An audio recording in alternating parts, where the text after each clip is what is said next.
శ్రీ గణేశాయ నమః. శ్రీ జ్ఞానసరస్వత్యై నమః. శ్రీ గురుభ్యో నమః. శ్రీ మహాగాయత్రీమాత్రే నమః. శ్రీ మహాగాయత్రీమాత యూట్యూబ్ ఛానల్కు అందరికీ స్వాగతం. ఆహ్వానించువారు కాశీవజ్ర సుబ్రహ్మణ్య శర్మ, నిడదవోలు.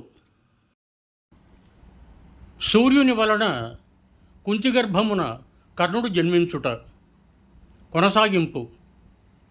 వైశంపాయనుడు చెబుతున్నాడు, జనమేజయ మహారాజా, ఆ బ్రాహ్మణుడు వెళ్ళిన తరువాత కుంతి మంత్రాల ప్రభావం గురించి ఆలోచించసాగింది.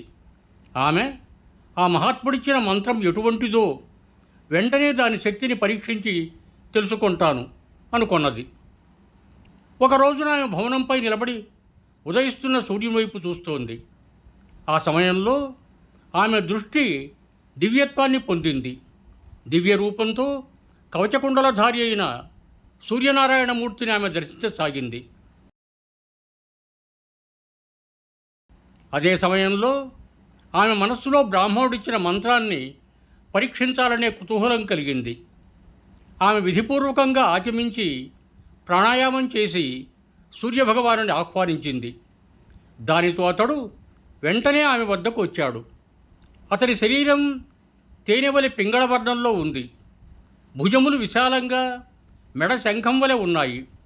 ముఖం మీద చిరునవ్వు రేఖ గోచరిస్తోంది. చేతులకు భుజకీర్తులు, తలపై కిరీటం ఉన్నాయి. శరీరమంతా తేజస్సుతో నిండి ఉంది. అతడు తన యోగశక్తి చేత 2 రూపాలు ధరించాడు. ఒక రూపంతో లోకాన్ని ప్రకాశింపజేస్తున్నాడు, రెండవ దానితో పృథను సమీపించాడు. అతడు తీయని కంఠంతో కుంతితో, శుభాంగి, నీ మంత్రశక్తి వలన నేను బలవంతంగా నీ అధీనుడనయ్యాను. నేనేమి చెయ్యాలి? నీవు ఏమి కోరితే అదే చేస్తాను అన్నాడు. కుంతి, స్వామి, నేను కేవలం కుతూహలం వలన మాత్రమే మిమ్మల్ని ఆహ్వానించాను. అందుకు మీరు నన్ను క్షమించాలి అన్నది. సూర్యుడు, తన్వి, నీవు వెళ్ళమంటే నేను వెళ్ళిపోతాను. కానీ దేవతను ఆహ్వానించి ఏమీ ప్రయోజనం కలగకుండానే తిప్పి పంపటం న్యాయం కాదు. సుందరి, నీ మనస్సులో సూర్యుని వలన నాకు పుత్రుడు కలగాలి, అతడు లోకంలో సాటిలేని పరాక్రమవంతుడు కావాలి, కవచకుండలాలు ధరించి ఉండాలి అని ఇలాంటి కోరిక ఉంది. కాబట్టి నీవు నాకు నీ శరీరాన్ని సమర్పించు. దానివలన నీవు సంకల్పించినట్టు పుత్రుడే నీకు కలుగుతాడు అన్నాడు. కుంతీదేవి, రశ్మిమంతుడా, ఇంకా నేను కన్యను కాబట్టి ఇటువంటి అపరాధం చేయటం నాకు చాలా దుఃఖకరంగా ఉంటుంది. నాకు తల్లిదండ్రులు, ఇతర పెద్దలు ఉన్నారు. వారే ఈ శరీరాన్ని దానం చేయటానికి అధికారులు. నేను ధర్మలోపం ఎన్నటికీ చేయను. లోకంలో స్త్రీలు సదాచారం వలననే పూజింపబడతారు.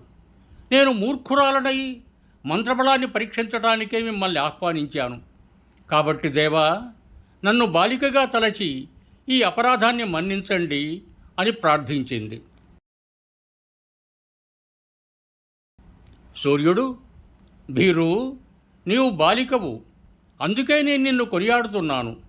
కుంతి, నీవు నీ శరీరాన్ని నాకు అర్పించు, అందువలన నీకు శాంతి కలుగుతుంది అన్నాడు. కుంతి, దేవా, నా తల్లిదండ్రులు ఇంకా జీవించే ఉన్నారు. శాస్త్రవిరుద్ధంగా మీతో నాకు సమాగమం అయితే నా కారణంగా లోకంలో ఈ వంశప్రతిష్ఠ మంటగలుస్తుంది. మీరు ఇది ధర్మసమ్మతం అనుకుంటే మా బంధువులు నన్ను అర్పించకపోయినా నేను మీ కోరికను తీరుస్తాను. కానీ దుష్కరమైన ఈ ఆత్మదానం చేసి కూడా సాధ్వినే అవుతాను. ఎందుకంటే లోకంలో ప్రాణుల యొక్క ధర్మము, యశస్సు, కీర్తి, ఆయువు మీదే ఆధారపడి ఉన్నాయి అన్నది.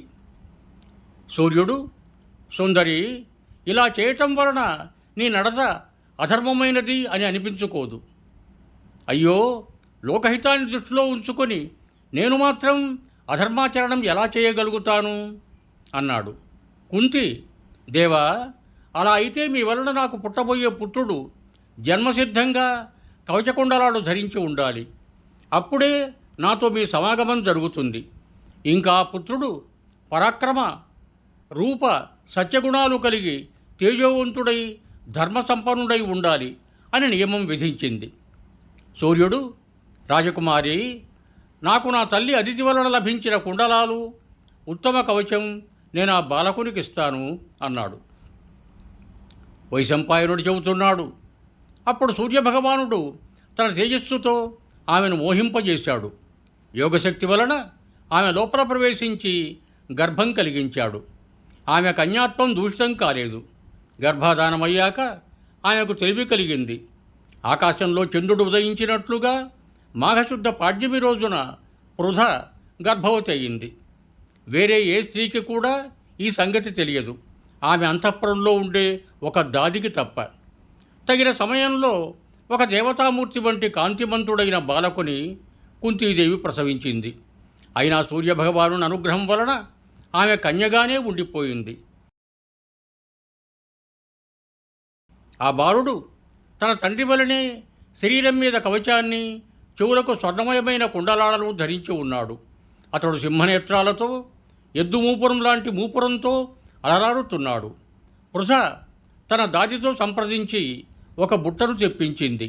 అందులో మంచిగా పక్కను పరిచి పైన 4 వైపులా మైనాన్ని పూసింది. అందులో అప్పుడే పుట్టిన ఆ శిశువును పడుకోబెట్టి పైన మూత వేసి అశ్వనదిలో విడిచిపెట్టింది. ఆ బుట్టను నదిలో వదిలివేసే సమయంలో కుంతి విలపిస్తూ, నాయనా, భూచరులు, ఖేచరులు, జలచరులు అయిన జీవులు నీకు శుభం కలిగించుదురుగాక, నీ మార్గం మంగళమయమగునుగాక, శత్రువులు నీకు ఎలాంటి విఘ్నాలను కలిగించకుందురుగాక, నీటిలో వరుణదేవుడు, ఆకాశంలో వాయుదేవుడు నిన్ను రక్షించుతుందురుగాక, నీ తండ్రి సూర్యభగవానుడు నిన్ను సర్వత్రా రక్షించునుగాక, నీవు ఎప్పుడైనా ఇతర దేశాలలో నాకు దొరికితే ఈ కవచకుండలాల వలన నిన్ను గుర్తించగలను అని పలికింది. పృథ ఇలాగే అతి దీనంగా విలపిస్తూ అత్యంత దుఃఖితురాలై దాదితో పాటు రాజభవనానికి తిరిగి వచ్చింది.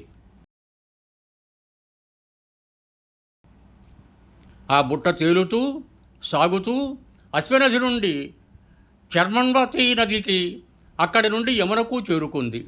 యమునలో ప్రవహించి అది గంగానదికి చేరింది.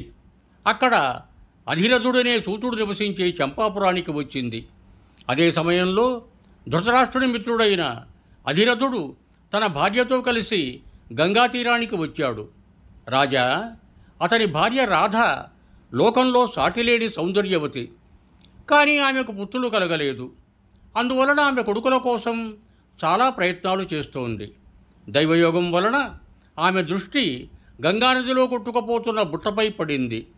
గంగా తరంగాల తాకిడికి ఒడ్డును చేరిన ఆ బుట్టను ఆమె కుతూహలం కొద్దీ అధిరథునికి చెప్పి నీటి నుండి బయటకు తీయించింది.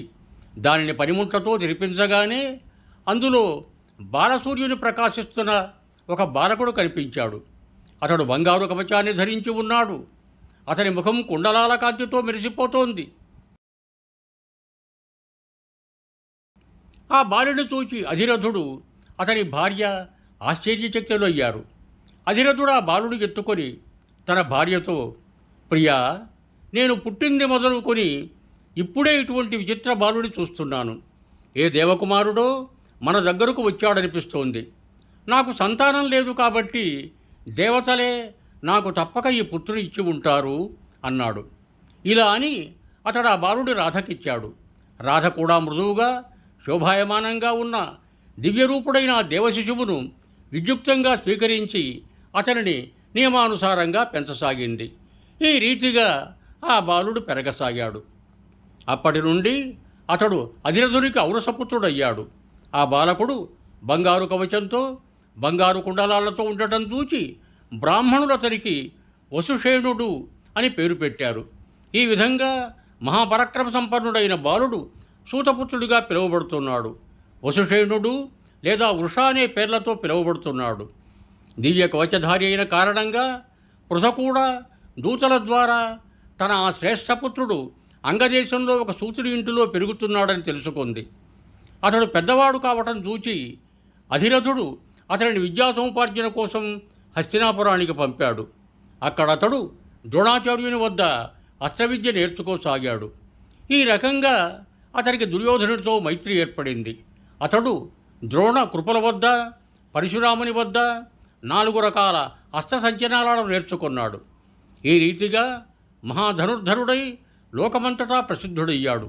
అతడు దుర్యోధనుడితో కలిసి ఎప్పుడూ పాండవులకు అప్రియం చేయటానికే తహతహలాడేవాడు.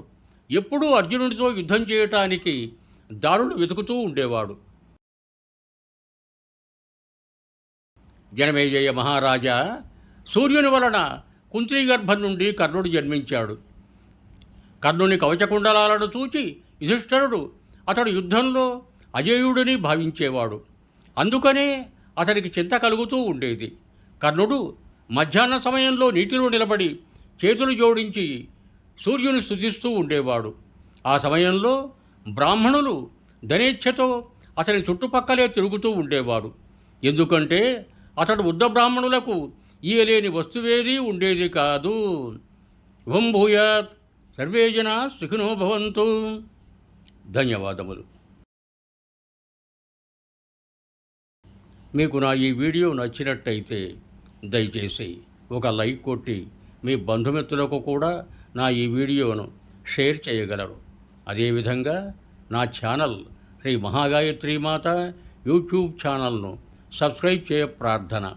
మరొక్క మారు ధన్యవాదములతో భవదీయుడు కాశీవజ్ర సుబ్రహ్మణ్య శర్మ, నిడదవోలు, తూర్పుగోదావరి జిల్లా.